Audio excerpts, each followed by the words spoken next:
Hello, hello, hello. Welcome in Fantasy Life right here, Sirius XM Fantasy Sports Radio. Happy Monday. Excited to have you all back with us here today. Kendall Valenzuela, Adam Ronis with you for the next couple of hours, breaking down everything. Of course, Adam, everything you need to be dominating your leagues. We've got some news that we have to catch up on from the weekend. How you doing? How was your weekend? I was pretty good. Yeah, not Did much you go to going the on this beach? weekend. No, I did not hit the Oh, beach. come The on. weather turned cloudy, man. I just Did don't it? want to go to the beach when it's cloudy out. I need Yeah, a especially if little it's sun. far. Especially if Yeah. it's far and you have to like spend time, driving there, getting everything unpacked from the car. I'm with you there. That stinks though. You gotta go to the beach. I'm hoping this week, but the weather here just changes so frequently. It could look like a bright sunny day and then all of a sudden like 2 hours or an hour before a storm comes rolling in. So when you get Mm, that heat and humidity at this time of the year, that is common. So I am hoping to hit the beach this week because, okay. August is going to be really tough. It's going to be chaotic, a lot of drafts, a lot of Yep. news going on. So August will be tough, but you do want to get in a couple of beach days before the insane madness begins. Exactly. I'm at that point of the year in July where I'm getting notifications. I got one this morning. Your league is drafting in an hour. And I said, "Oh." What? I In said, an "Whoops." hour? What But kind it's of a slow league? it's a slow draft. It's a slow Oh, draft. okay. I was So, gonna but it's say. but it's one of those things where you agree to so many leagues at the beginning. It's like April, May, people are getting really excited. I'm really excited. So I'm like, "Yes, like I want to try to be in as many leagues as I can without going crazy and looking at my waiver wire schedule and saying, wow, this is not doable." But it's now come to the time, Adam, where I've kind of forgotten how many I've accepted. And so this morning I did get that notification and I'm pumped. But it was like your league is drafting in an hour. So you pull up the sleeper app, you're like, okay, what scoring format is this? What am I supposed to be doing here? Where am I picking? So that's where I'm at. But I'm excited. So that is like a home league draft? No, Or no. I think what it's kind of the hang on.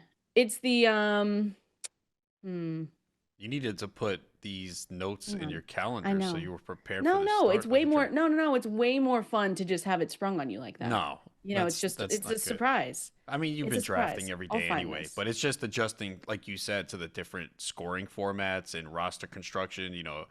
When you get asked a lot of questions, I'm always asking, okay, what's the starting lineup? What positions do you start? Because that really does impact the way you attack a draft. Exactly. It's my Battle of the Sexes draft. It'll be so Okay. fun. It's a good one every single year. But that yeah, it's starting right now.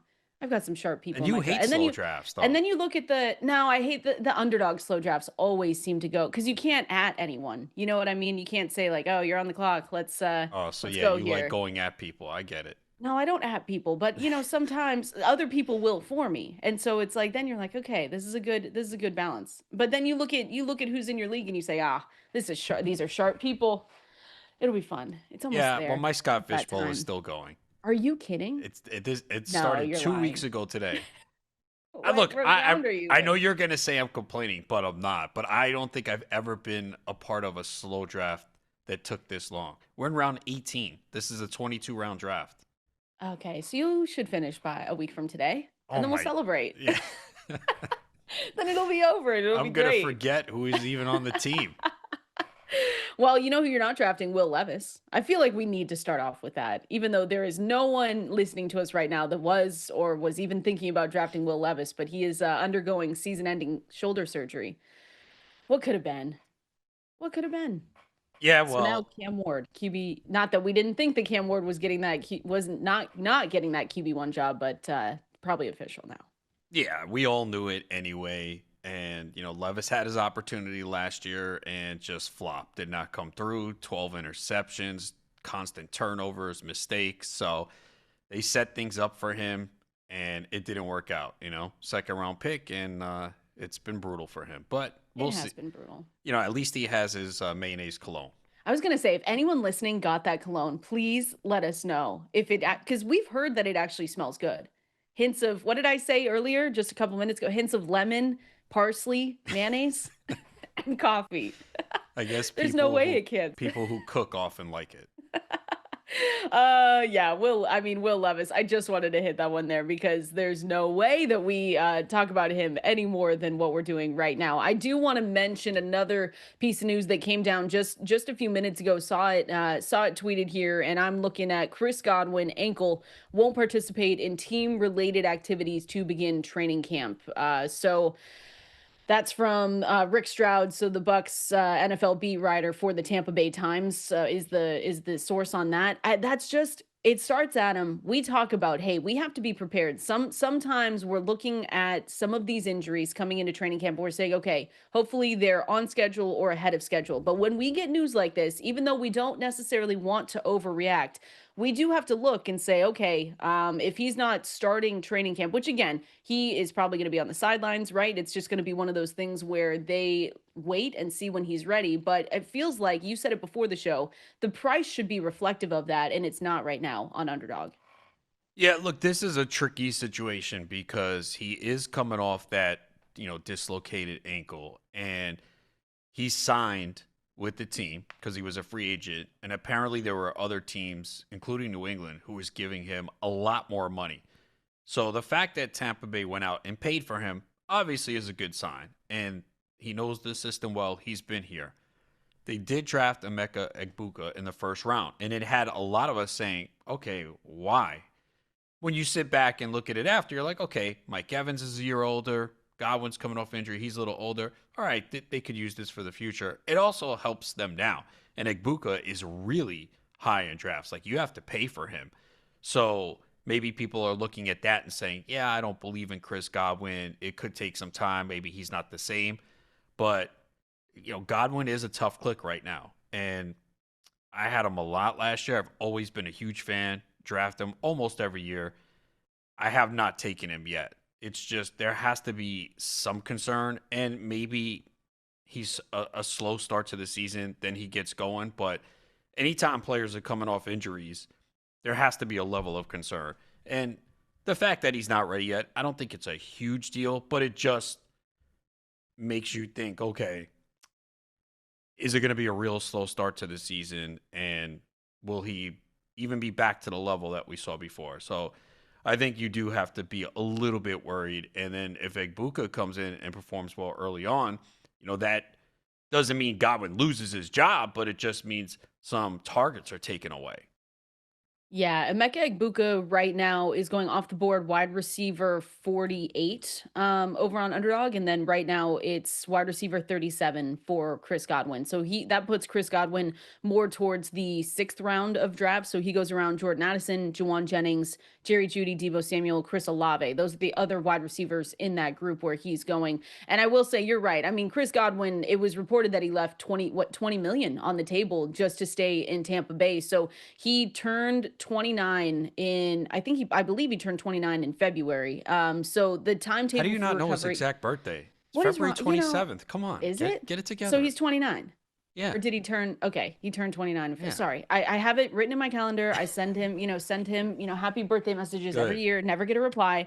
But I'm with you. Don't, we're not necessarily overreacting, but I will say I also looked at my exposure to Chris Godwin and I did not have as much as I expected to by this time in July. And I'm not necessarily mad about it, but when we do get news like this where, he's not going to fully work out with the team in training camp to start, it does make me look and think to myself, maybe I should have Adam just a little more Emeka Egbuka. And I think we talked about that, our first week back with Dwayne McFarland. I think that's one of Dwayne McFarland's most rostered wide receivers going into the season.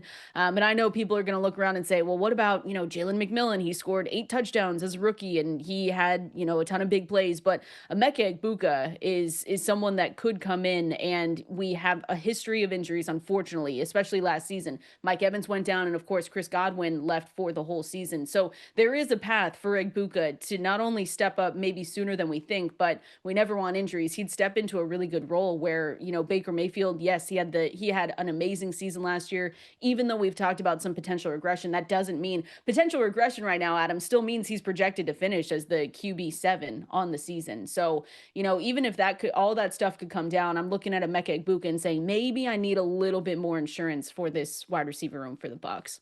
Yeah, I've taken him in a few leagues as well.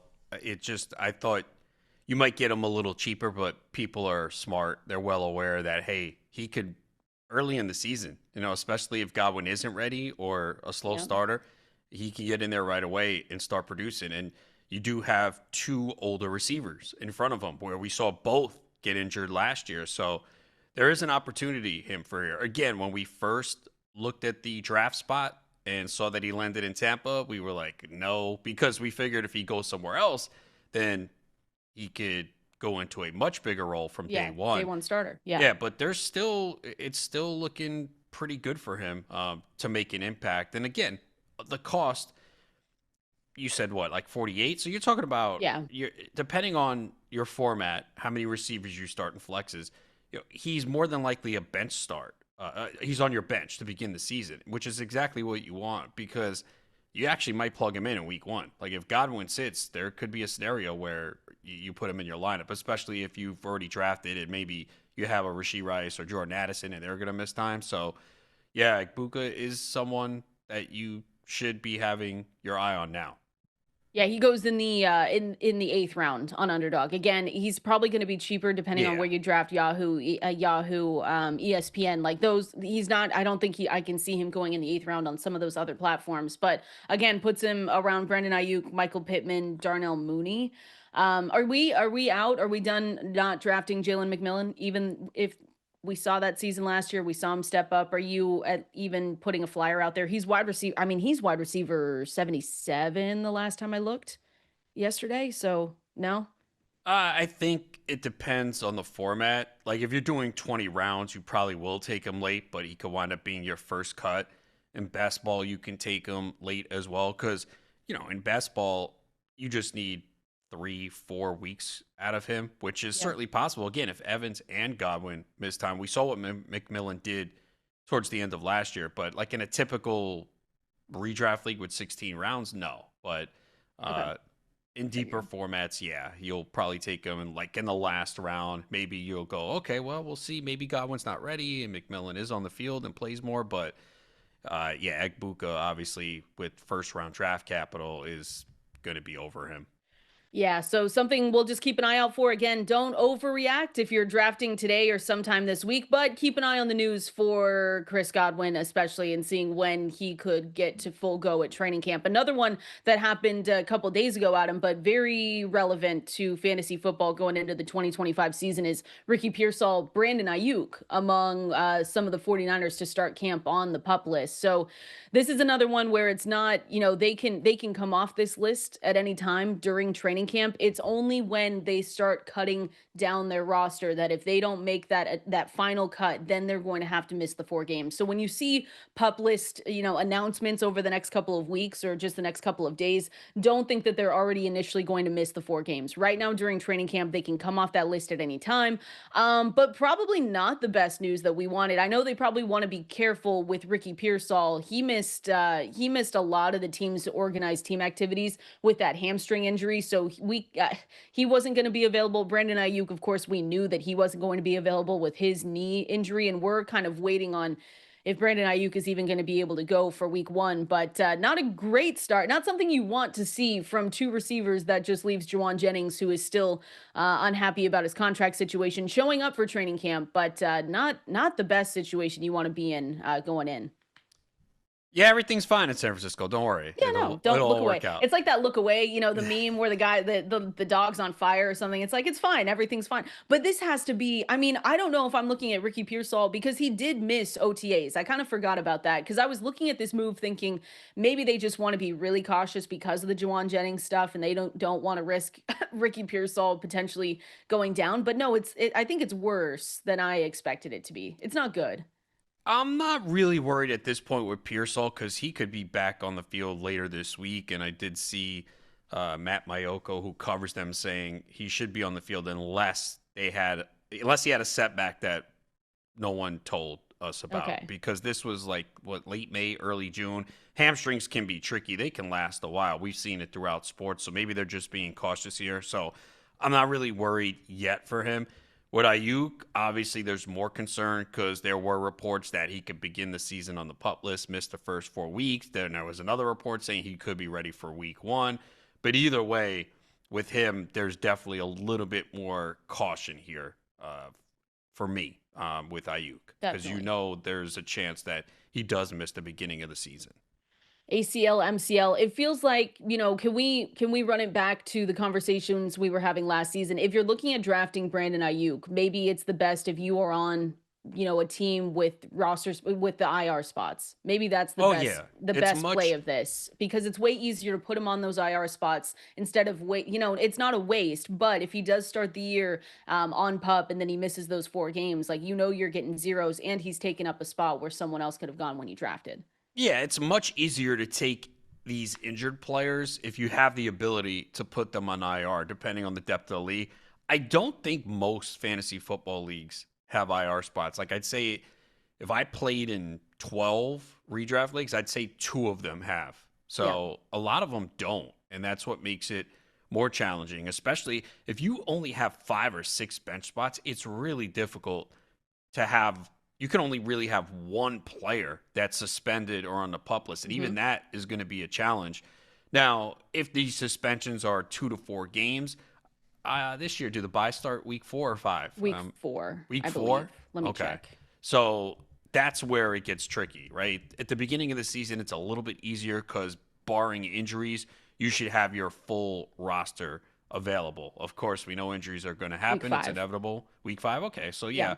So, like, if you knew he was on the pup list for 4 weeks, if that starts, it's a little bit easier to do. But yeah, if you have these short benches, it's a real challenge. If you have that ability to put them on IR, it's much easier to draft them. And I have not I looked again, have not taken much Brandon Ayuk. It's been a bit of Jawan Jennings, but we talked last week about, the players that we're reaching for in the Mike's Hard Reach of the week, and it's been a lot of Kittle. And again, with this news now, Adam, because we were talking last week, we were saying how high does he go? When does he start to just like really climb up the draft boards? I can see him now. Third round on underdog Can incoming you probably. can you click that button on the third round, No. or is that too early? No, it's too early. We've talked about roster construction, and Yeah. I think for me it's too early because I usually because in round 4, you can get 3 solid wide receivers in the first 3 rounds. I could get the anchor running back and then go the next 2 rounds with solid wide receivers and then George Kittle is my elite tight end. I don't know. Round 3, again, this is just me and my personal preference, but I just sometimes feel like if I go that route, I feel like I'm chasing a little bit just because of the fall off in the talent and just overall expectations of these wide receivers in the first 4 or 5 rounds. I think there's a clear drop in tiers when you get past that fourth round. Yeah, I think it's a little bit easier to do in the fourth and fifth round. I know it took McBride in a league last year. I think it was like around the 4 or 5 turn, and obviously it worked out very well, so it's easy to say. But it is a little bit better for your build when you take the tight Yes. end there. It's just really difficult in the first 3 rounds. And again, there's justification for Brock Bowers, Trey McBride if people want to do it. But especially in a league, if you're starting 3 wide receivers, it does make it more challenging. It's much easier to do. If you're only starting 2 wide receivers in one flex, much easier to do. When you have 3 receivers in a flex, it's more of a challenge because receiver does kind of thin out pretty quickly in those leagues where they fly off the board. All of a sudden, you get to round 6, 7, you're like, ooh, I really don't like these guys here. Let me ask you this before we continue on and again going through all the news that we missed over the weekend and just this morning, but are you treating Brandon Ayuk like the conversations we had last year with Jonathan Brooks? Are you saying to yourself, you know what, this is already probably not a great situation. They continue to tell us, hey, everything's going to be great, but starting right now on pup and maybe potentially missing the first 4 games, and again, that injury to his knee was brutal. Are you looking at him and saying, I don't want to take the risk and I just don't want him on my teams, or is it a little bit different? No, as of now, I mean, I wouldn't compare it to Brooks, but I am concerned. So far, I have not drafted him, and it's likely to stay that way. Yeah. Once you make up your mind, you're like, no, I'm not doing it. I'm not doing it. I Unless agree. like the price, I guess, would have to drop a lot because, like you said, I think he's in the 30s right now, right? Like Yeah, high. he's going in the eighth round, so he's overall pick 192. Um, yeah, I was drafting him early, just under the early draft prices were a little bit. better. But now, yeah, Brandon Ayuk's wide receiver 49, which again Mm, isn't bad. yeah, It's not that's it's not not that awful. bad. Again, I think it comes down to your roster construction, what you've drafted. Have you taken risks? Do you have safe players? You know, because like if you are taking Rasheed Rice and Jordan Addison, it's tough to take Brandon Ayuk in that build too, Yes. right? You Because you already shouldn't you know probably you're. shouldn't be doing Yeah, that. you shouldn't be. I mean, I'm sure there are people who were already Yeah, not maybe. anticipating some things, but that's really what it comes down to. If you already have Chris Godwin, I don't think you want to add Brandon Ayuk to it too. Then you could have two issues to begin the season. So a lot comes down to how you build your roster. If you have a lot of receivers that are pretty safe and healthy, and then you get to a point where you're like, hey, I can put Ayuk on my bench and take the risk that he misses a few games, fine. But you already seen it. We've only seen a couple of weeks and we already have issues popping Mhm. up. So they're going to find you. So you don't want to put yourself in a position where you're already have a lot of risk going into the season because once training camp starts, preseason games, week one, there are going to be more injuries. And once they compile, then you're like, oh no, what am I going to do now?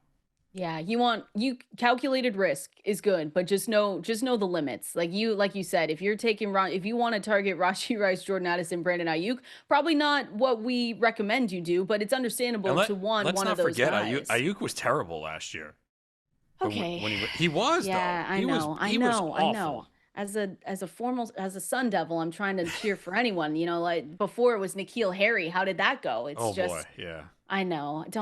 We don't have to go there. But he wasn't no, he wasn't great. And then the ACL MCL injury again, he did not have surgery right away. It was mid-November. So we know that he's not going to hit the field at 100% already, but you're right. He wasn't good. That's fine. 53.2% catch rate. Again, it was only 47 targets in 7 games, but it was like he had this career year, got the money, and just that's it. So Hopefully it gets better. But again, calculated risk. Maybe don't go aiming for all of those guys, but keep an eye out. Pay attention. We'll be here giving you all the updates that you need to know for these guys heading into training camp. I think all the training camps are starting, so we are there. It is finally time. And again, keep it locked right here, SiriusXM Fantasy Sports Radio. We're targeting upside at a discount. Why would you go for Brees Hall when you could get another running back going 2 rounds later? We're going to give you those names and much more coming up next. Kendall Valenzuela, Adam Roan is with you on this Monday morning.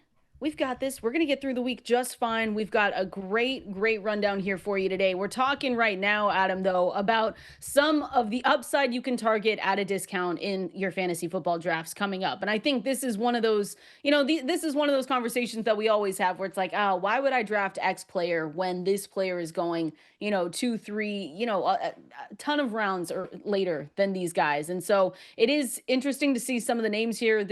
I got a couple of these from Matthew Friedman, did a great job on one of the newsletters that make sure you guys all can sign up for 100% free at fantasylife.com. But just guys that you can get in later rounds that based on his projections are also going to have better seasons potentially. So the first one I mentioned here in the teas, and we got to pay off the teas here, Adam, is Brees Hall, running back, RB 12 ADP right now. Projected total fantasy points 203.4. Alvin Kamara though, going like I said 2 rounds later, RB 18 ADP right now. Projected 219.7 projected points. And I know that's not a huge difference, but it is when we look at some value that you can go and chase.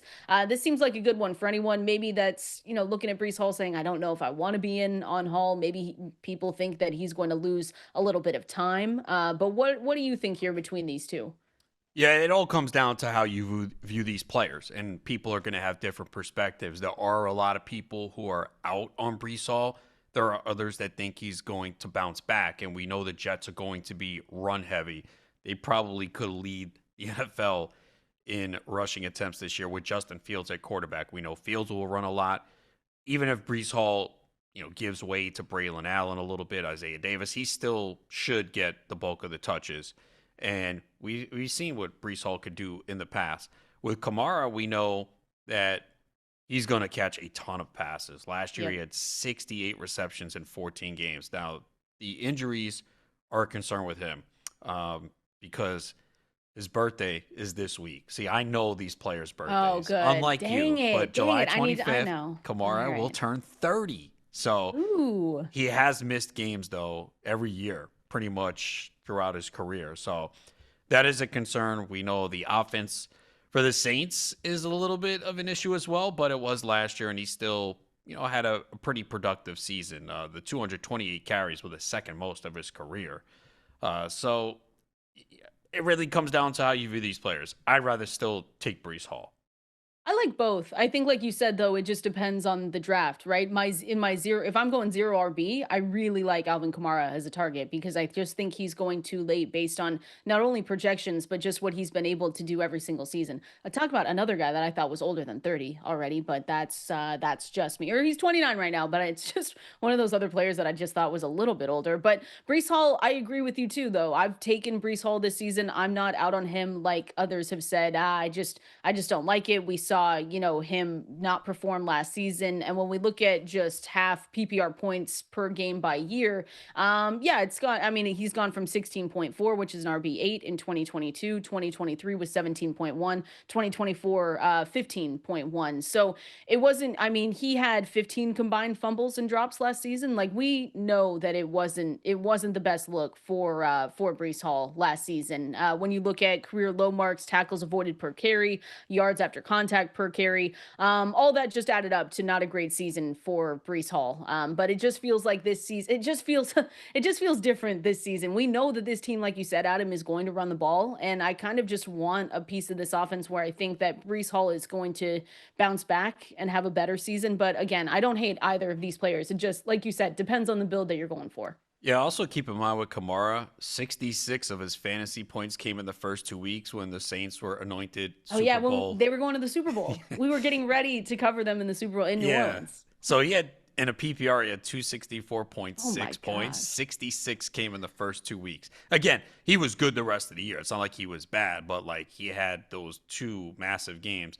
But he has a high floor. Like his lowest He game does, last year yeah. was 8.4. Like this is PPR, obviously, full point PPR, because he's just going to catch so many passes. And again, they look like they'll be in a position where they're trailing, and there could be some games where he's just getting a lot of checkdowns. So yeah, he had a really good year last year, and there's no reason to believe he can't do it again. Nobody had a better utilization score from Fantasy Life and Dwayne McFarland than Alvin Kamara in 2024. So just to throw that out there, feels like he's going a little too late, but I like the price, especially again, like I said, when I'm going into zero RB drafts, or when that's what actually happens. Wide receivers. What if I gave you T Higgins right now? Wide receiver. I still believe he's there. Let me check. 14. Last I checked over the weekend, but sometimes that can wide receiver 13 now. See, sometimes that can change. And then Devontae Smith, wide receiver 26 ADP. Projected finish for T. Higgins 194.7. Projected fantasy points for Devontae Smith 195.1. And again, these are projections. So this is based off of Matthew Friedman's projections. These always change. It's never an exact science, an exact anything. But what do you think about waiting for receivers after where T. Higgins goes? So I've said this, like that's a tricky spot for receivers to me, like the late second, early third. A lot of them have question marks, but we know when T. Higgins is on the field, he's going to produce. Like he was third in points per game at wide receiver last year. So I got to go with him just because that offense, we know they're going to pass a lot. Still issues on the defensive side. Now with Smith, I do believe he can get back to those projections and basically what we saw in 2022 and 2023 because Philadelphia was second fewest pass attempts last year. They just did not pass the ball, and you understand why. They had so much success on the ground. Their defense Yeah. was good. They had a lot of lopsided games. That's unlikely to repeat this year. So we talked about AJ Brown. Same thing with Smith. They really got hurt last year because they just didn't need to pass much. So if Smith can go back to, I guess 2 years ago is fair, right? 112 targets, Yeah. 81 catches, 1,066 yards, 7 touchdowns. So that's certainly something that he can repeat. Last year, we saw the yards take a hit, receptions went down. The touchdowns actually went up. 8 touchdowns was a career high for him, and he did miss time too. He only played in 13 games. But with T. Higgins, it's just, that he can put up a massive fantasy season. Yes, he's Yeah. missed games, and he has hamstring issues throughout his career, and he's had a lot of injuries. So that's the factor. If you want to say T. Higgins is going a little too high, I could see it for sure. And we could look at the end of the year and go, yep, Smith had similar numbers to him. But it's hard to pass on Higgins when you compare him to Smith just because of the offense. And Higgins just has these huge games.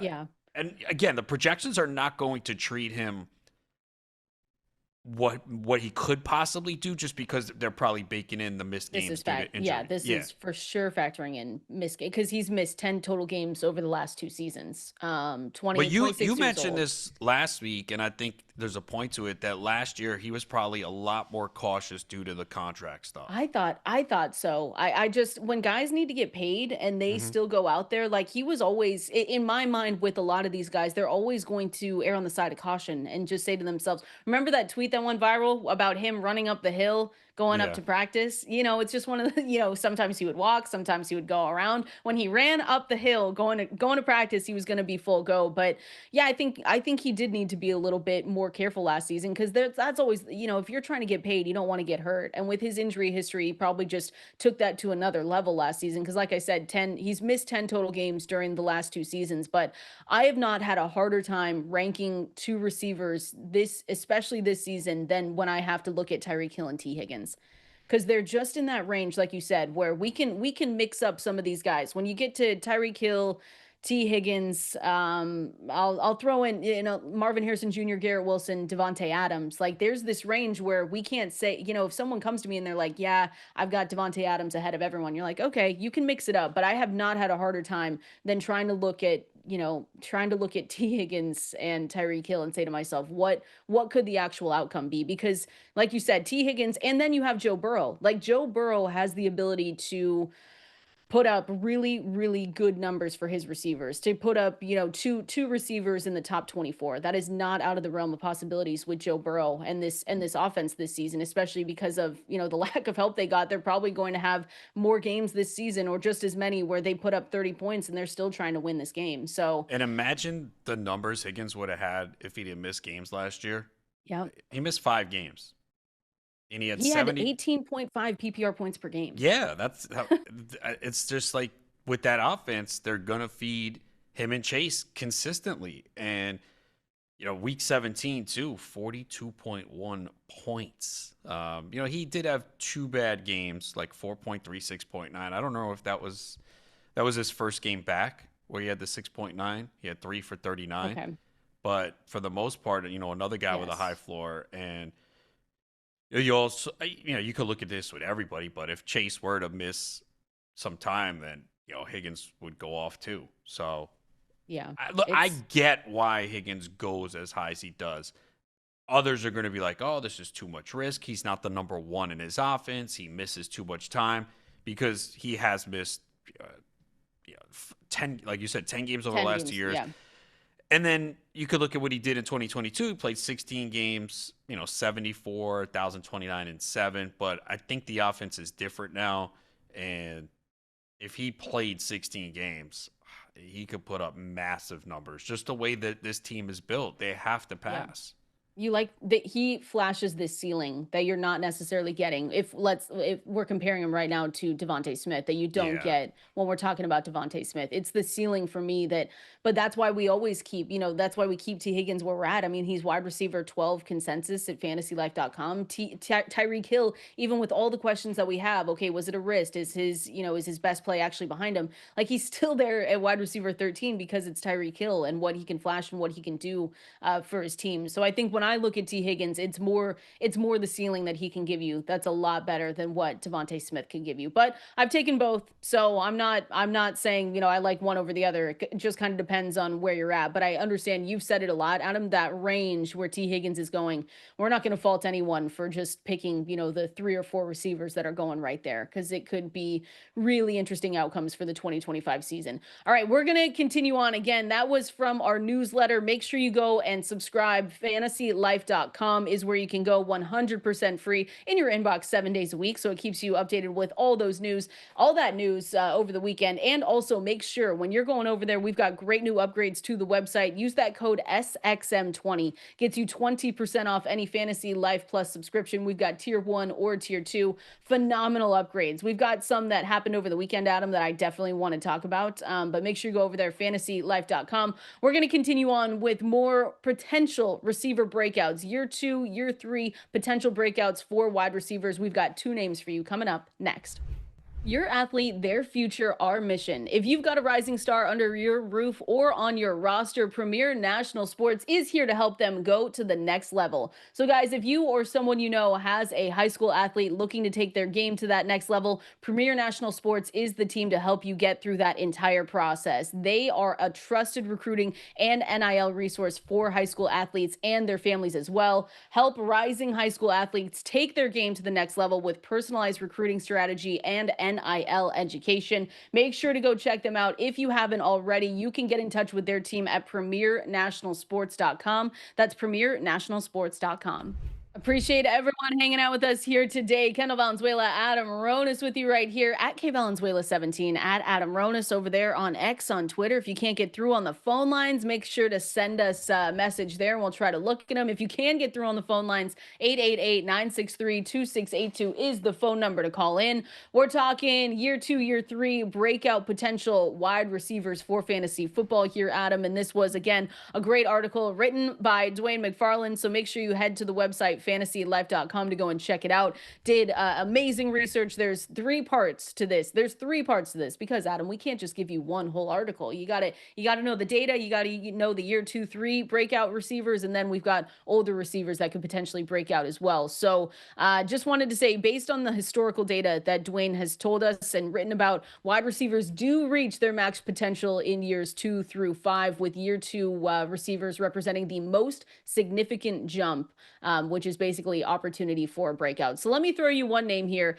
someone that I have taken a lot of, and I don't, Adam, it might just be because of the range that he's in, one of the better receivers, I think, where he's going. But what do you think about Zay Flowers, receiver for the Ravens, going into year 3? Previous high was a wide receiver 3 finish. ADP right now, wide receiver 26, going round 5 right now. And he's actually had wide receiver 3 finishes in back-to-back seasons, 12.8, 12.3 points per game. He had the shoulder injury in week 17, which was not great for fantasy managers, but feels like Zay Flowers on this offense. We talked so much about Lamar Jackson last season. Of course, Derrick Henry, King Henry was unstoppable. But what do you think about going to Flowers as a potential breakout? I don't see it at all. Yeah. Ooh, First of okay. all, okay, really good player, but he averaged 35th points per game in PPR last year, with Lamar Jackson having his best season. Most Mhm. pass attempts in his career, 474, 41 passing touchdowns. And that was what we saw from Zay Flowers. So tell me, how does it get better? I just don't Yeah. see it. He's not a big red zone threat. Derrick Henry's going to run it in. Mark Andrews is going to get red zone targets. So I just think he's in an offense where it prevents him from having a massive fantasy season. He's going to have these games where he puts up, 15 to 20, and then he's going to have a lot of down games. We saw last year 5.2, 7.4, 5.1. So I just don't see breakout. Like, he's solid. Like, he'll give you 12 points, but like the way this offense is built, I just don't see him having a breakout season for fantasy, unless I'm missing something. Because No, and I think it'll be tough because it's going to be challenging for the Ravens to run like they did last season as yeah, well. Just like as overall as an offense, not literally run, but I mean, it's still going to be a good offense. That's the thing. yes, But I can no, see, I he's a mean, real. Trust me, I had him last year. It was frustrating. He's a really good player, but the way this team is built, it does not allow him to go out there and have a breakout season. Could he duplicate what he did last year? Sure, but like, how good is that? That's not winning you a league. It's not a difference maker. and again, the run heavy nature of this offense, I think will always cap a ceiling that we can expect for Zay Flowers. So, like I said, I've been drafting him, but I have not been drafting him with the assumption that he's going to just be this big breakout player. I have seen him written, like not only Dwayne, but I've seen him written a lot on some of these potential breakout articles. So you look at the ceiling floor model that Dwayne has built, and again, that's live at fantasylife.com. So it does put him in a range where you see Marvin Harrison Jr., where you see Xavier Worthy. So the floor is 10.1 fantasy points. Median projection is 13.1, which is wide receiver three. First, the floor was wide receiver four. And then the ceiling is 18.5, wide receiver one. But I've taken him just because, like you said, he's talented. This offense we know is really good, but I do think that the bigger challenge is how run heavy, how run focused this team is. So I understand not thinking that he's going to be a total breakout, but I still like him. Yeah, no, I like the player a lot. It's just I don't see him getting to a breakout level again because as good as Lamar Jackson is it going to be better for him this year? Like he was so That's efficient, what I said. Yeah. 41 passing touchdowns. He rushed for 915 yards. He just didn't get as many. I mean, he was not has never been a big rushing touchdown guy except early in his career where he had 7 in each of his 2 of his first 3 seasons. We know if you get near the goal line, there's no need to let Lamar Jackson get hit. Just give it to Yes. Derrick Henry. Yes. You'll be fine. But Lamar Jackson did have his most rushing yards since 2020. So, yeah, the offense is operating great. It's just that he had 41 touchdown passes, and Zay Flowers caught 4 of them. Yeah. 4 out Yeah. of 41. I'm with So, you. so I just, again, very good player. If you're just looking for a decent floor as your wide receiver 3, fine. But I just don't see him breaking out. Again, if he couldn't do it last year with Lamar Jackson his best year, why are we thinking that it's going to happen now? In this range, and that's again 5th round. So he's going. I've taken him. Calvin Ridley. You and I have talked about the potential that Calvin Ridley brings to this offense. Now with QB1 official, Yeah, Cam in Ward, case you were worried Roman. about Will Levis taking over after Yeah, just his in case you were powerful worried. cologne movement. Roma Dunze. I'm with you though. It is interesting, but still a good player. Wide receiver one potential or breakout I potential. would take It Ridley could be straight there. up over him. Yeah, and he's going straight up Yeah. ahead of him as well. So I think I'm with you. I'm with you on that one. It could be interesting. Still a good offense though. Still someone that I'm not shying away from drafting going into the 2025 season. I've got one more name for you because I do. It's someone that is going in the exact same range, and I want to know if you're also out on a potential breakout for this player as well. Going to give you that name coming up next. There you go, Adam. This sounds like you. Oh yeah, it is. Finally, it only took a year and a half, but finally, I play a Papoose song. I Got it. like it. I like it. All right. See, look, we are going into the season. We're rolling right now. We are talking about potential breakouts, year And two, that's year it for the three. hip hop music for this week. No, it's not. No, no, don't even. And it's not me doing it, by the way, Yes, it folks. is. I've It's been told not. Do that not you have listen to given this man. specific instructions to the producers to play your Only music Sabrina. 98.5% of the time. Maybe. I'm not gonna, See, yeah, there I'm you not gonna go. comment on that. Roma Dunze. Roma Dunze. Were we just was it one of those things last season where we weren't wrong. We were just a year too early here, Adam. You. Previous I tried to tell you to me. slow down. You were just No, like, you give know me what? more. I gotta stick with my, gotta go with the opinions that I had, and I stuck with them. And hand up, I was completely wrong on Roma Dunze. Interesting now though to see him continue to, be this guy that people do believe could be a breakout receiver going into year two. So obviously, previous high last season, wide receiver 5, consensus ADP right now, wide receiver 37. No, no, no, that can't be right because I see him in round 5 right now. So he's going in round 5 on underdog, and I'll check the ADP difference here. But Rome Odunze was not good. 8.8 to 8.6 points in his rookie season was his average. Third worst mark for any top 10 NFL draft selection to play at least 8 games since 2011. There wasn't much that we could look at with Roma Dunze last year and say, yeah, this was good. We saw this and things could, get better. But what do you think about his potential for this year? Yeah, I don't think you could take much away from last year. You had Keenan Allen there as well, taking a lot of targets away. And I don't think most people thought Allen would be as productive as he was. You had a bad offense.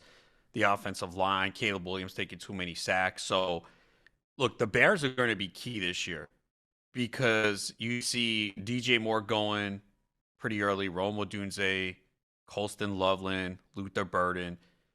Someone's going to bust out of this group unless the Bears take that level and take this offense to what the Detroit Lions You were, which I you don't. better hope that You're Caleb right. is Yeah. I mean, like, we could really get burned the whole team could get burned, really. Yeah. I do Um, have confidence, though, that they will be a lot better and things will work out. So I have no problem taking Odunze where he's going. I haven't gotten a lot so far, but I could see it. I mean, would it be a surprise if he was the wide receiver one on this team for fantasy? no, I It's don't think so. possible. I Remember, think it's DJ possible. Moore had a lot of screens and short passes thrown to him last year. Like, is that going to continue in this offense? We've seen more too with some of his uh, body language that's been talked about. And again, I think Moore's a real talented player, but you could see Odunze take a big step up. I think it's certainly possible. I think figuring out this Bears offense is going to be key because again, Colston Loveland they drafted Mhm. in the first round. Like Yeah. you're going to use them. Yeah, and like you said, Keenan Allen though, 27% of his targets Yeah, up for that's big. grabs, and so that's huge for Rome Odunze. So I like the call out here from Dwayne. It is our favorite time of the day though. Time for that fantasy life water cooler. Make sure you're calling in 888-963-2682. Water cooler next. It is our favorite time of the day right here. Time for that fantasy life water cooler. Going through all the pieces of news that we might have missed over the weekend, all the notes that we had from the first hour, and of course, taking your phone calls and questions here. 888-963-2682 is the phone number to call in, or you can press that new call in button on the Sirius XM app to get your calls in here. And then if you can't do either of those, at K Valenzuela 17, at Adam Ronis over there on X on Twitter, seeing a couple questions come through there. So we'll be checking that out as well and making sure we get to as many questions as we can here in the water cooler. But as always, before we get started, fantasylife.com, that's where you want to go for Fantasy Life Tier 1, Tier 2 subscriptions. You can get 20% off by using the code SXM20. Like I said, we've got Draft Champion available. We've got the Rankings HQ. We've got all of our projections. We've got an amazing underdog tool over there, Adam, that looks phenomenal. So make sure you check that out at fantasylife.com. SXM20 gets you 20% off. Should we talk about Will Levis? Is that where we have to start off here, Adam? I know that it's big news. Yeah, He's out. it's By the massive. way, There's he's out. He's out yeah, for the. shoulder That's it. surgery. That's it. So Shoulder surgery. He's out if for the you were in a league that started four quarterbacks, you got to take them off your list. Ian Hardens is in a 32 team fantasy league, so maybe Will Levis was taken there. Yeah, Had to have been. that is challenging, man. 32 I team couldn't league. imagine. He put a note out. He was like, if anyone wants to join, it's like 32 teams. What are you doing It's by like you the get two guys fifth hurt, you're like round? season's over. Yeah, basically, that's craziness. But there was actual news this morning that I definitely want to just hit on again. I know we talked about it in the first hour, but just mentioning that Ricky Pearsall, Brandon Ayuk did land on the pup list for the 49ers. Again, if you hear us say that right now, these players, whether it's Brandon Ayuk, Ricky Pearsall, whoever else is going to do this, they can come off the pup list at any time right now. So they do not automatically miss the 4 games. It's when they're doing roster cut downs that they will have to miss the 4 games if they do not make that roster. So we're just watching them. Ricky Pearsall, Brandon Ayuk. Same with Chris Godwin. Looks like he is going to not be fully participating right now in training camps, Adam. And that was reported again earlier this morning. Hit it with a retweet. So again, at K Valenzuela 17, if you want to go and check that report out. But those were I think the three big ones this morning that we just had to watch out for. What's your best advice for anyone? Let's say someone's going into a draft tonight. You've got Brandon Ayuk, you've got Ricky Pearsall, Chris Godwin, and now we can start to mention, Rashee Rice, Jordan Addison. We know those guys are going to be suspended. Put them all together. How do you go about, your drafts in the next couple of weeks if we don't get any new information? Yeah, so I'm not as worried about Pearsall right now. This is something that he had in June. I think they're just being cautious. He could be activated sometime this week and be good to go. So not worried about him. With Ayuk, we already knew that there was a possibility he could start the season on the pup list. There was another report, I think like last week, that he could be ready week 1.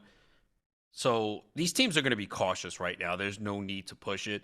Same thing with Chris Godwin, right? We are a little concerned because it's a serious dislocated ankle, but just because he's not ready to go at the start of training camp doesn't mean that's it. It's over.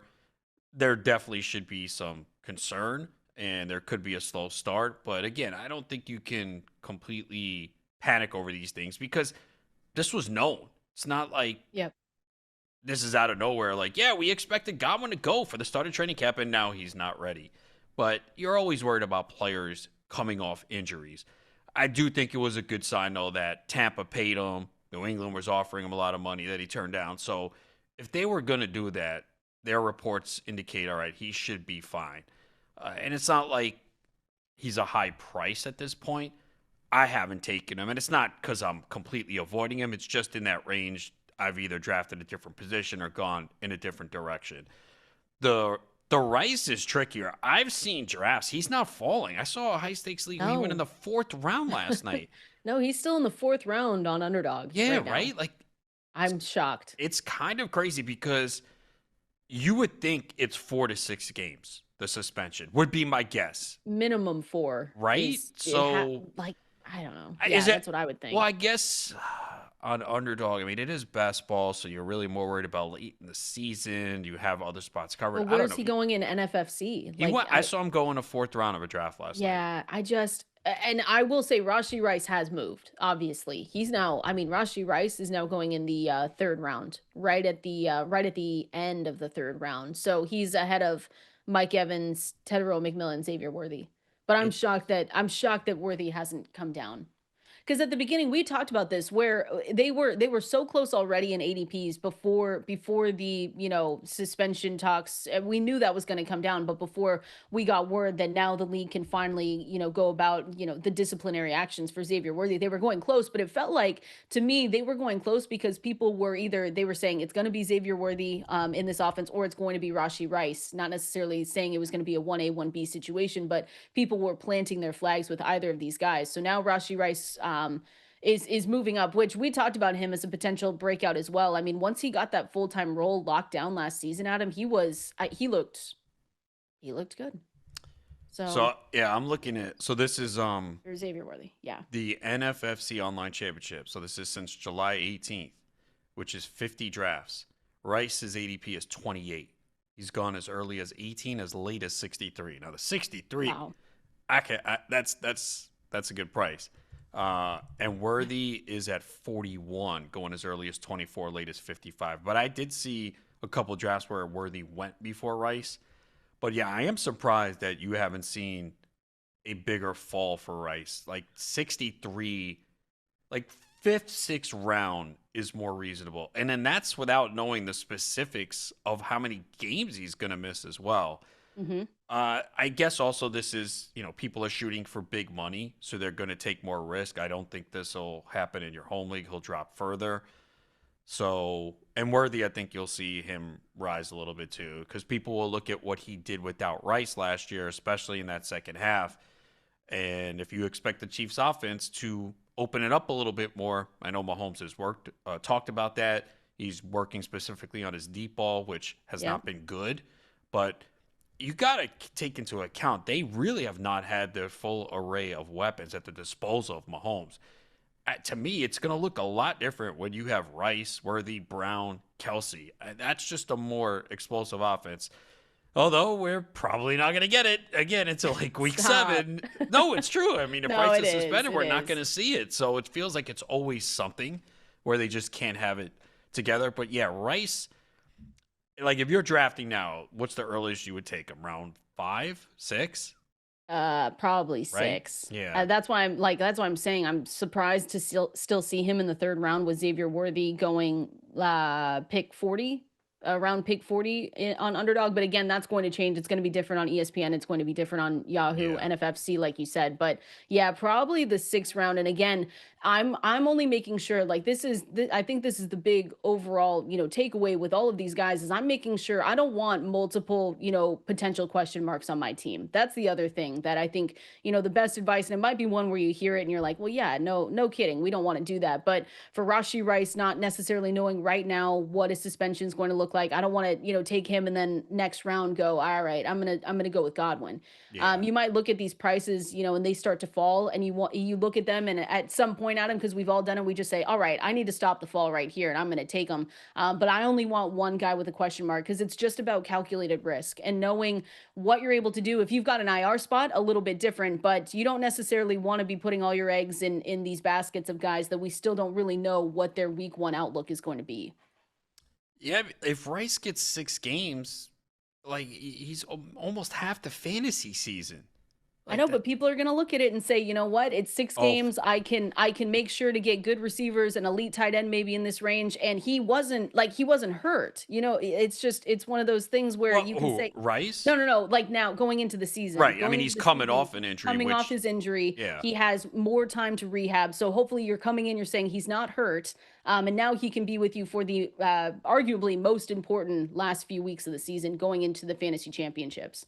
yeah, it's great to say that you still need to get there, and there are going to be potholes along the way. And if you start with one or two, you can almost guarantee that week one, week two, week three, there are going to be more thrown your way. And then you're in a situation where Yeah. it's like, oh boy, now I got 4 guys that are out. I got bye weeks. What am I going to do? You don't want to take zero. So that's the challenge. Like, I understand thinking positively and looking down the road to the playoffs. Again, I think that's more something people look at in these underdog contests, these high stakes leagues, right? You're shooting for the Mhm. massive weeks 15 to 17. So you're thinking about that time. You still need to get there, though. And there are going to be more injuries along the way. So that's what you have to remember. It's not going to be smooth sailing. Not everyone's going to stay healthy. All those guys that you have pegged in to replace Rice for the early portion of the season, they're all not going to stay healthy. So you do have to take that into account, which is why like third, fourth round is just too high. Maybe people are expecting they're they're not anticipating a longer suspension. I don't know, but it seems like if we had to guess, it's in the 4 to 6 game range.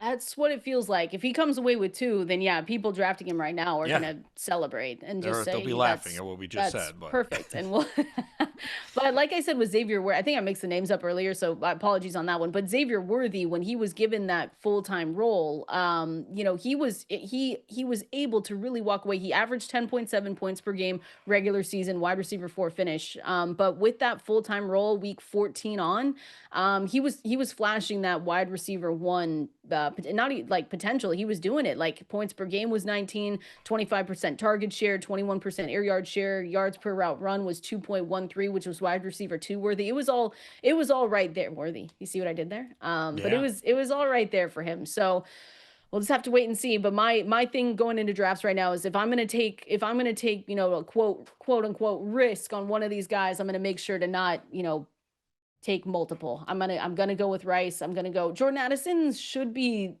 smaller. Or no, is that 4 games as well, do we Probably think? 3.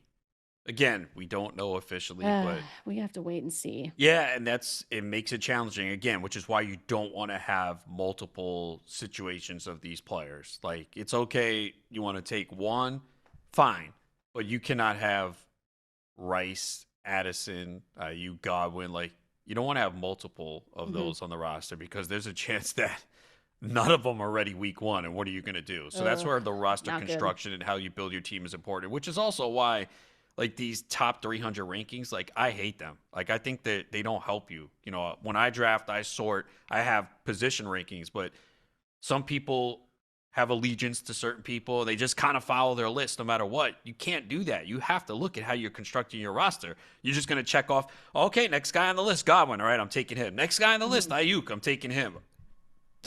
Then you're going to look at your roster and be like, what happened? Your ranking sucks. No, you don't know how to put together a roster. It's a roadmap for sure. It's not something that you can look at one by one and say, I got it. Like you said, best player available is where I'm going to go because then that's like you said, that's how you get. It's just not good. So don't do that unless it's Adam's rankings. Then you can send him Nah, angry I don't. DMs. I don't like top 300 lists. I think it's terrible. I will say I usually sort by, like you said, wide receiver, tight ends, quarterbacks, running backs. And I like tiers though. Are you better with tiers or not Yeah, necessarily? yeah, no problem Yeah. with tiers for sure. But then Yeah. you just you got to look at the positions. where's the drop off, what's going to come back the next couple rounds. I mean, there's so much that goes into it, but you It can't is. just Yeah. take up best player available. No, it doesn't work like that. You're going to build a bad team if you do that. And I will say, Jordan Addison, looking at the NFL's policy and program on substance abuse, does say that absent. Okay, I'm going to skip all the big words. Discipline for a first offense. There's a lot of big words there. Discipline for a first offense will be a suspension without pay of 3 regular or postseason games. So I think you're right. You're right there. Minimum 3 games for Jordan Addison. Again, wait and see. I hope they do these sooner rather than later, though. I hope we don't have to wait Yeah, for all of these. can we just Let's get, just you get have this the done. information, like just Let's go. get it Let's do it. over in the next 2 weeks. Yeah, Like agree. they have to take fantasy football drafts into account. I I don't know why know. they I don't. No, mean, come on. like I'm kind of saying it jokingly, but they should realize that a big viewership for the NFL is from fantasy football. You No, you're can't right. deny that. There's I people think who they are did watching better for the. like Yeah, how many people are watching like Titans Jags on a Thursday night? If they didn't play fantasy, they might not watch it, or if they bet on it. Those are I the think two they big did. reasons. They did well. They did better this season for the bye weeks. I don't know if that had fantasy in mind, but remember last season? Oh, I mean, week you were 14, right? 14, 16 as well. I think. I mean, Not there were 16. huge. Not 16, Week 14, 16, no buys. 14, 14. 14, where there's 6 teams Not on bye. good. And they were good teams too, where we Yeah, were just sitting there like, what is going on? So I know you say it jokingly, but I'm sure they do not care about our fantasy teams. they should I'm though. sure they could care less. Do you care about the Seahawks releasing Noah Fant? I know you do. You probably are I you happy was, about it, or yeah, I was because you want to excited. see Elijah Arroyo get a chance, right? Arroyo. I think I like Elijah Arroyo more in dynasty drafts than I do because I just Barner is someone that you'll see going around now. I mean, he was given a good amount of work when I looked back at it. So I just thought Noah Fant was too expensive for what he was giving him. So I think when they release him, he was due a non-guaranteed salary, 8.49 million this season. And that saves them 8.91 million against the salary cap going into the year. So I texted Thor Nystrom, he knows everything about these incoming rookies. And I texted him, I said, Arroyo season, he said, no doubt. But I think with Kubiak, he rotated multiple tight ends with the Saints. So that's why I'm not getting too excited about it. I do love Elijah Arroyo. Again, in dynasty drafts, you should move him up the list just a little bit, but I can't imagine that AJ Barner doesn't come out here and demand some targets from him as well. Yeah, I think Arroyo's a guy to keep an eye on. I think in tight end premium leagues he'll be drafted. I think in most leagues, like maybe 20 round leagues, maybe people take a flyer on him as the second tight end. You know, he's got good size, 6'5", 254. It's the offense, as you mentioned, though, where we don't expect it to be pass heavy, going to run a lot. You do have, you know, Smith and Jigba there, Cooper Cup, but not much after that. So there could be an Marquez opportunity. Valdez Scantling. Come Yeah, I mean, on. you know, he'll have his, 100-yard games twice a year, and he'll have that big game, and then people will run to Uh, pick him up, and then he'll have 2 catches for 12 yards the next week. don't let me spend any fab on Marquez Valdez Scantling. If I do, like I feel like I'll have to buy you a coffee. Don't let me I do it. can't wait in the GST league when the waiver wire is thin, and I Don't got let that me do it. screenshot of Kendall picking up MVS. I'm like, hey, you owe me a coffee, and it's not going to be Uh, Folgers. I'm not settling for that. it's your $10 lattes. That's what we're gonna No, have to do. I don't do that, but maybe if Maybe you're with going to me. offer If that, yeah. you yeah, no fan released again. AJ Barner, I mean, he had what 25% of the offensive snaps in every game last season. I mean, he was involved. So it's less of a committee now. It's less of a muddled backfield, the tight end room, but it's just Elijah Arroyo and Dynasty like him more there, but just watch out for Barner and Elijah Arroyo coming up in your drafts in the next couple of weeks. All right, Adam, that was all we have here. I'll check Twitter or X, whatever we're calling it, and go through some of the questions. I know I saw a couple over there, but if you guys can't get through on the phone lines again, at K Valenzuela 17, at Adam Ronis over there on X on Twitter, 888-963-2682 is the phone number to call in. Though, if you do have questions, we are here to try and get to as many as we can. We're going through the best comparisons, the best comps for the 2025 season. Who's the next Sam Darnold? Adam, who is the next? Who is this year's Bucky Irving? We're going to go through some names here coming up next. Kenna Valenzuela, Adam Ronis with you right here. Fantasy Life. Happy Monday to everyone. Hope you're having a great start to your day. We are here breaking down everything you need to know heading into the 2025 season.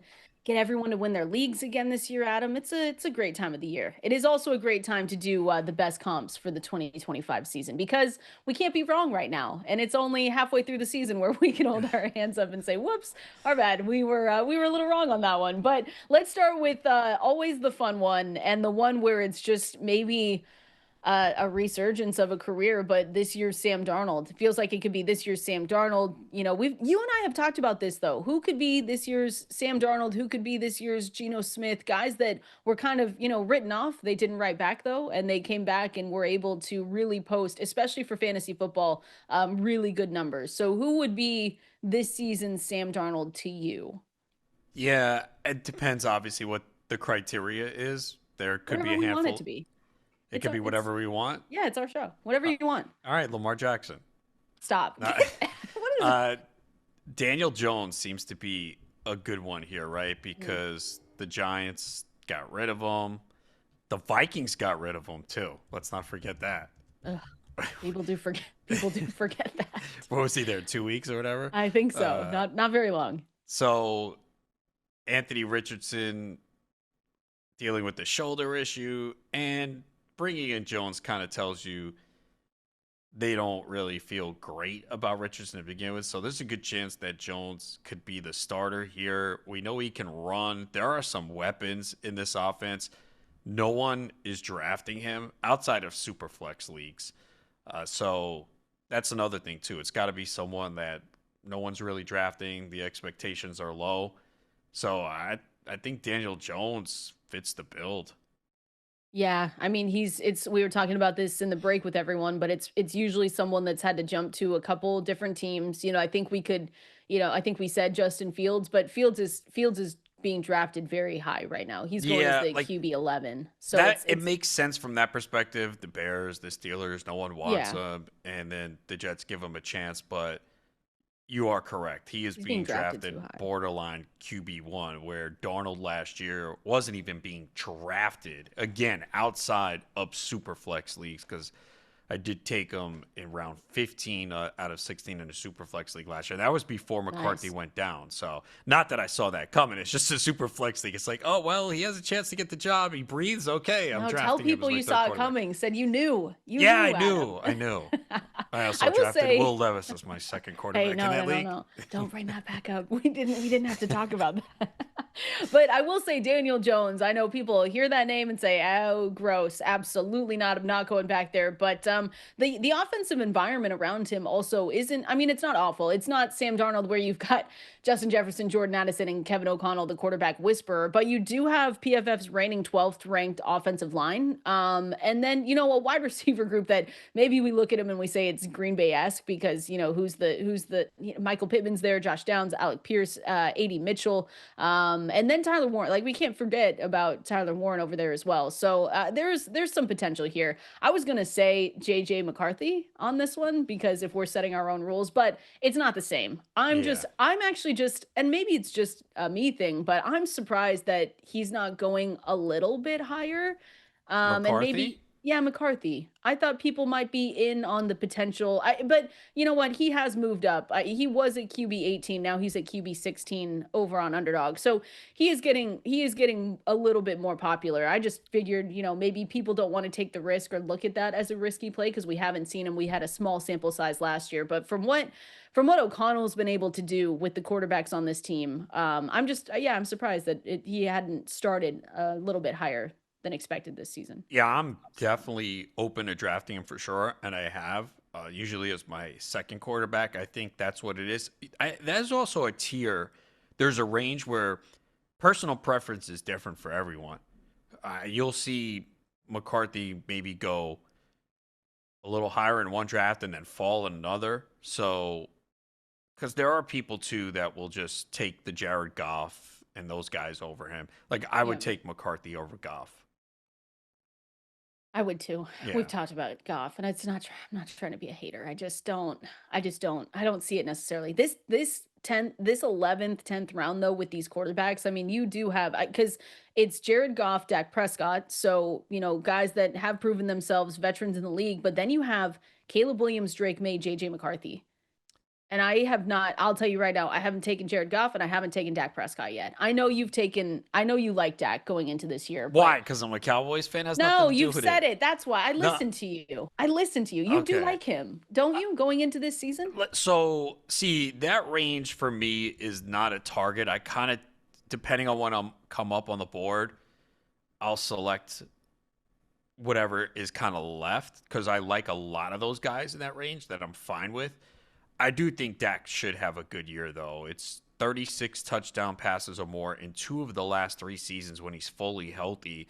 Look at the way this team is set up. They're gonna pass. Like, I just don't see a strong running game. The defense is not as good as it was. They're gonna probably be involved in some shootouts.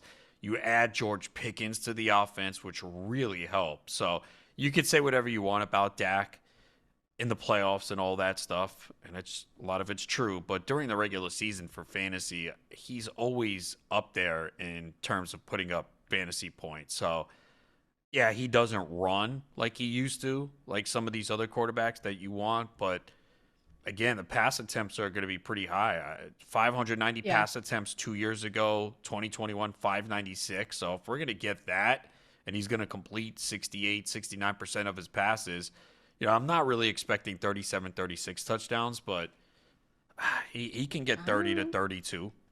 we've got him. I mean, we have him projected right now for the third most pass attempts among quarterbacks. So Joe Burrow's first, Patrick Mahomes second, Dak Prescott coming in at 552. And then 28 touchdowns. Yeah, I mean, projections are always going to be Yeah. on the more conservative end, for But sure. that still puts him as QB. I mean, it's not bad. It still puts him as QB 15. Yeah, I think he could finish a little higher. Yeah. It will obviously depend on his health and everything, but it is set up for him to just throw a lot, and he's always Especially been. with a true wide receiver too now. We've seen what he's been able to do with that before in the past. He hasn't had that. So George Pickens, it should be all signs point to a good season, hopefully. Yeah, I think some people are just like they look at Dak as a boring option. When you look in that range, you're like, oh, I want to take these exciting young players, the ones that are going to take a leap, and you kind of just overlook Dak. But the situation shows they are going to pass a lot, and he's been productive when he Yeah. gets that opportunity, and now finally has a good number two option because he really hasn't had one in a while. No. No. So we can be good. And then George Pickens is going to be good and not have a freak out moment. It'll be fine. I can't I guarantee think that that. one I think that one's going to be fine. I I wanted Hard Knocks Steelers. That would have been fun. Again this year with both of the if George Pickens was going to stay on that team with DK Metcalf, that would that have yeah, been that fire. would have That would have been. been fireworks. They would have just had the cameras on them the entire time. It would have been something. All right, I'm going to continue going through some of these potential comps for the 2025 season cuz I want to ask about, who's this year's Bucky Irving, who is this year's Tyrone Tracy, but I see that we've got some callers on hold here. Definitely want to get to you guys. 888-963-2682 is the phone number to call in. So let's start off the top here and go to other Adam. Adam in Toronto, not Adam in New York right now. Adam, what do you got for us? Hey, thanks for having me. Just a quick keeper question.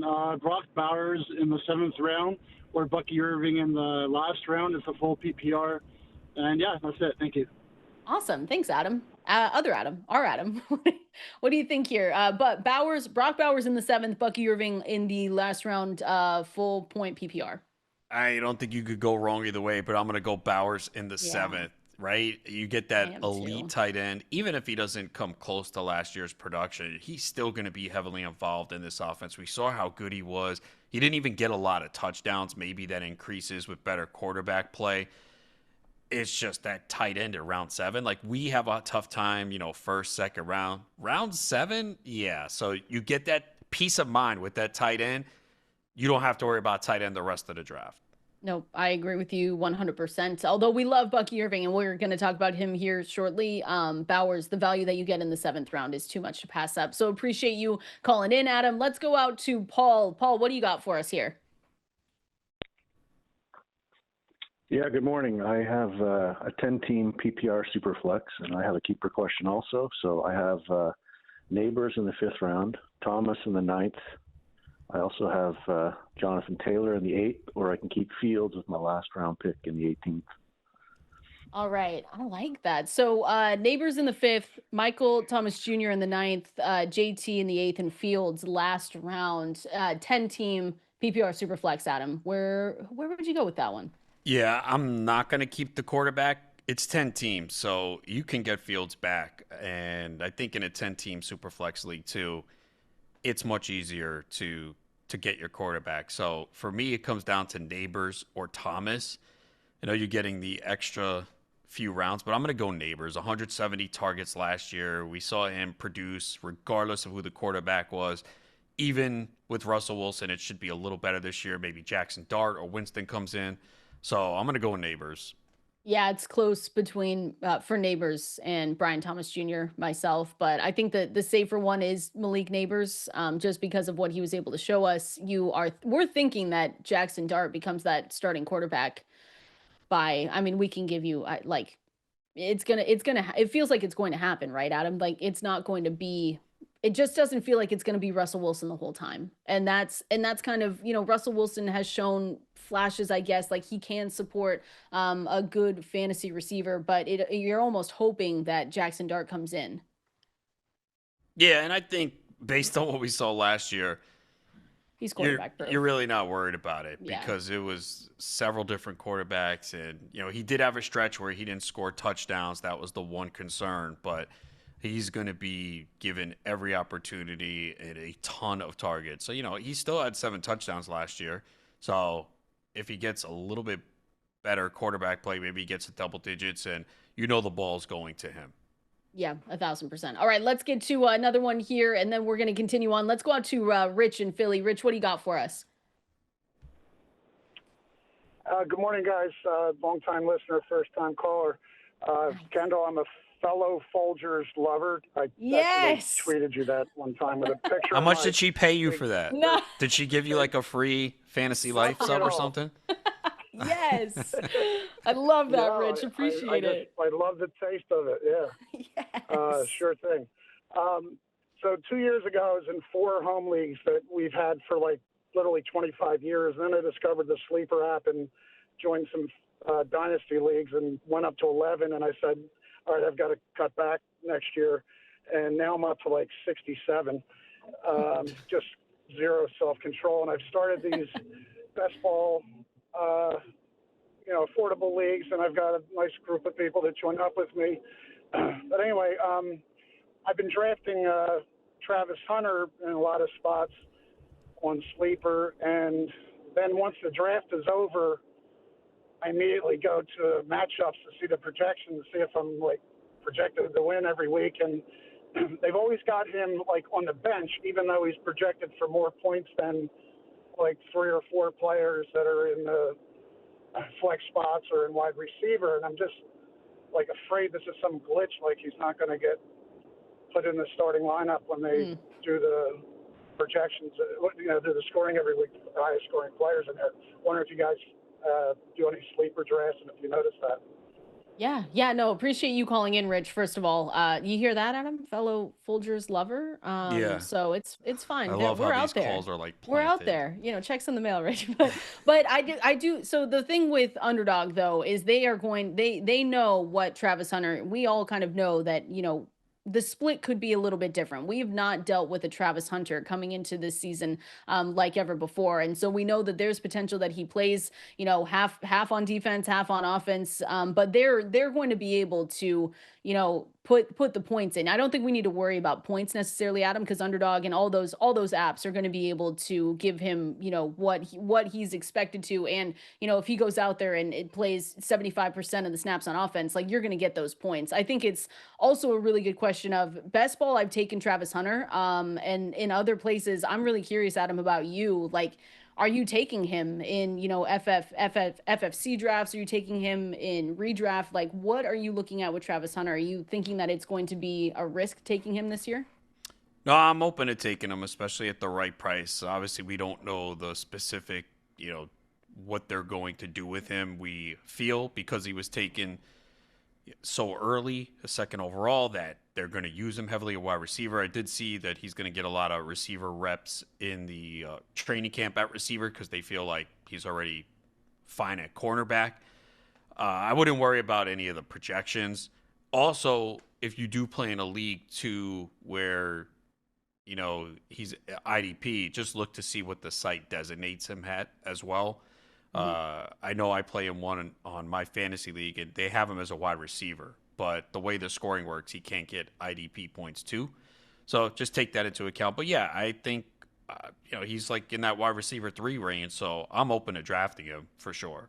We have him projected 75% route participation, so that sits between wide receiver 2, wide receiver 3. If we get news at him that, we go into training camp and they say, you know what, we're going to treat him more as a receiver this season, and he's still going to get plays on the other side of the ball, but we're just really going to treat him as more of a wide receiver going into the year, then you're going to like where you're getting him as well. So again, Rich, appreciate you calling in. We've got floor ceiling projections live at fantasylife.com. By the way, the ceiling projections, 18.4 fantasy points. That could be nice if you're drafting Travis Hunter right now. So again, those are live at Fantasy Life. Make sure you use that code SXM20. Gets you 20% off any Fantasy Life Plus subscription, tier 1 or tier 2. We're going to keep going here, and I see phone calls as well. We'll keep taking your phone calls and your questions on X, on Twitter. Going to continue going through the best comps, though. Who is this year's Bucky Irving? We're going to go through that coming up next. Fantasy football is life. We are right here. Ken Valenzuela, Adam Ronis with you, talking through the best comps for 2025 season. We already went through who is this season's Sam Darnold. Unfortunately, it will not be Will Levis. Adam, I'm sorry. Stop. You act like I'm like the biggest Will Levis fan of the world. Like I'm not. I just thought he had the chance last year. No, and I was wrong. Think he's fun. I also drafted him with you. I was like, yes, I like it. So you blaming me for it and you just can't let it go. No. So now the aggression is coming out. There, you can tell. Super aggressive right here. Yes, as always. But I did want to know your the potential this season's Bucky Irving. So Bucky Irving, to me, when I look at Bucky, though, he was not an early round fantasy pick last season. He was one of those running backs from the 2024 rookie class that was going a little bit later, then emerged later on as the viable RB1 option in fantasy football. So to me, I'm not able to put Omarion Hampton, although I know you and I have talked about Omarion Hampton. We know how good he's probably going to be. So to me, this is probably between Travion Henderson, RJ Harvey for you. Is that true or Aren't they going so high though? I mean, yeah. Who else do you like then? I don't know. I thought that was going to be between.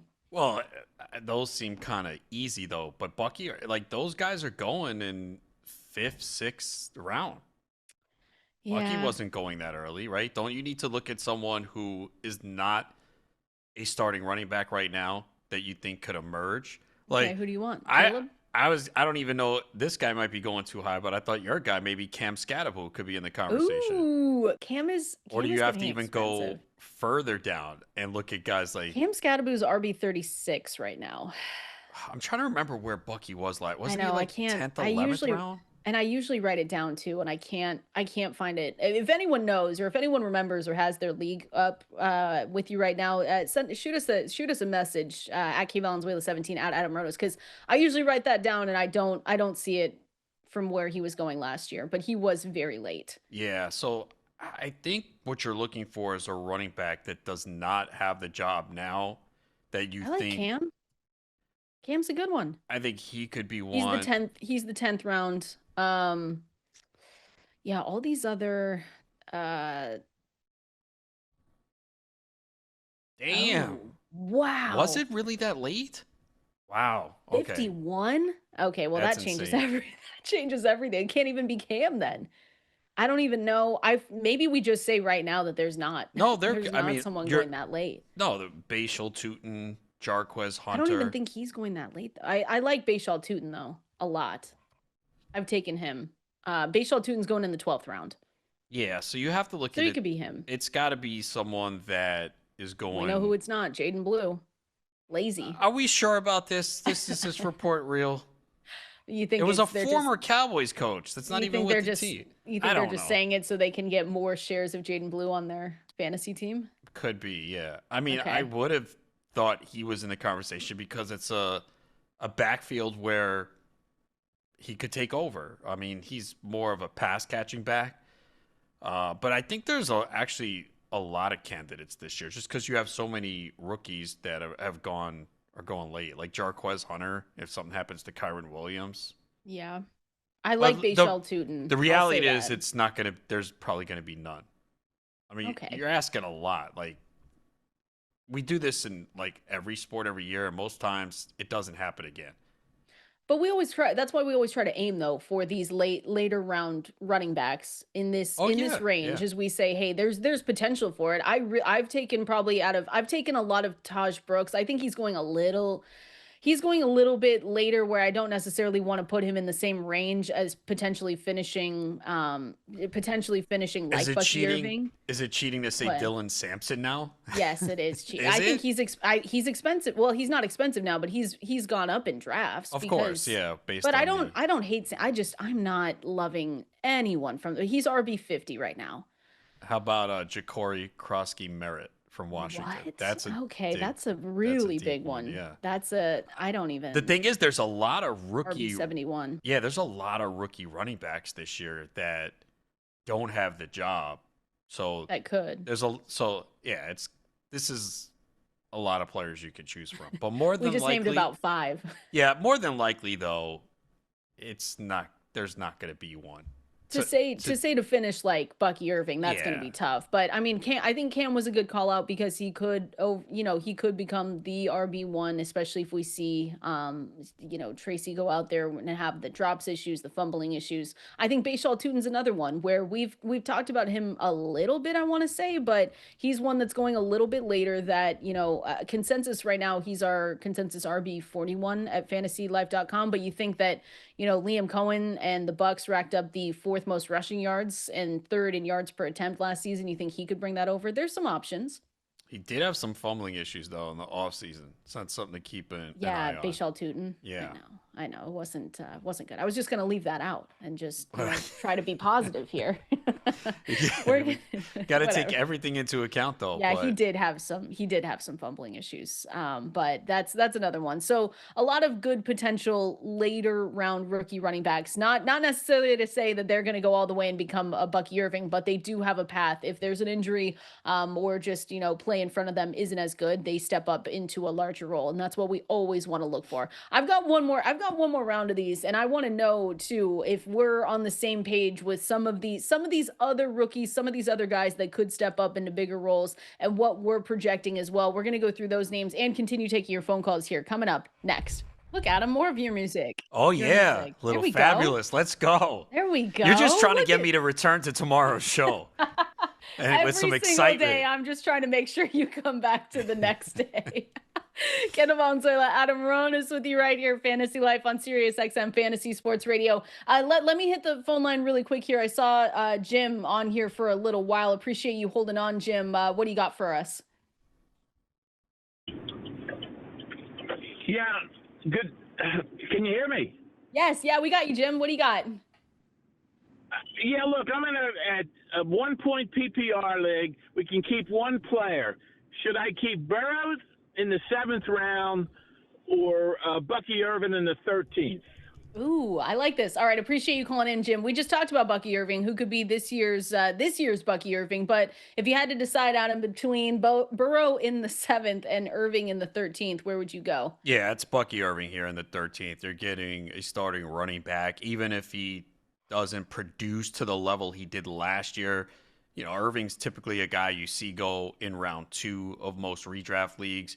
And you can always get Burrow back if you really want him. I'm seeing a lot of people take Burrow at the end of round 3 to go with their chase stacks. Again, that's more in the high stakes best ball leagues because people want those stacks for the playoffs. But you can get Burrow back if you really want him. And if you miss on him, there's plenty of quarterbacks out there. So yeah, I think this is pretty easy, and I think Kendall would agree with me.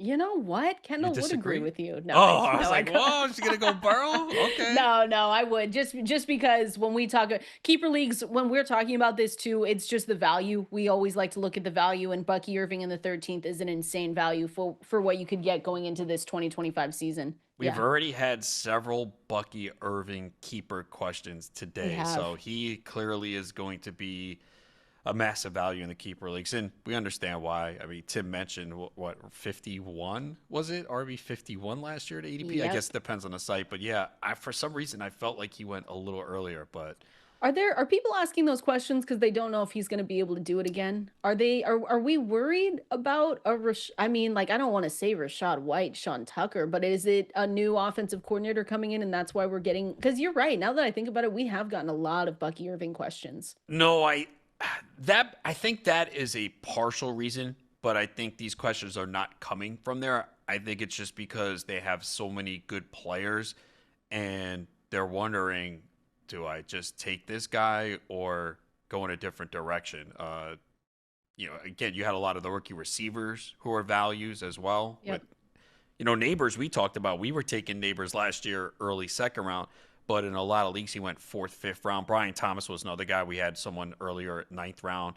That was a 10-team league. He was going to the eighth. So you have a lot of different options, and so it depends who you're comparing him to. I think in this case, Mhm. though, it's Bucky Irving. But yeah, there's probably some people who are a little bit concerned. Let's not forget we talked about it when it first happened. Tristan Wirfs being out too, left Yeah, that's tackle. never Yes. it's not something that we have to overreact to, but it's never good when you lose that. I gave some crazy stats that he had last season, but even in the projections, I mean, we're liking Bucky Irving. And in keeper leagues like Jim just called in and said 13th round for Bucky, you like that a lot. The passing work as well. Like he's projected right now 41 receptions, 321 receiving yards on top of 982 rushing yards, 212 rushing attempts. So we're back in on Bucky. Yeah, a Just lot of now. people Now are. you have to pay up. Yeah. Now you don't get him in the what do we say 18th round? Whatever it was. It wasn't the 18th, but we appreciate everyone hanging out with us. Make sure you stick around right here. We'll be back same time tomorrow.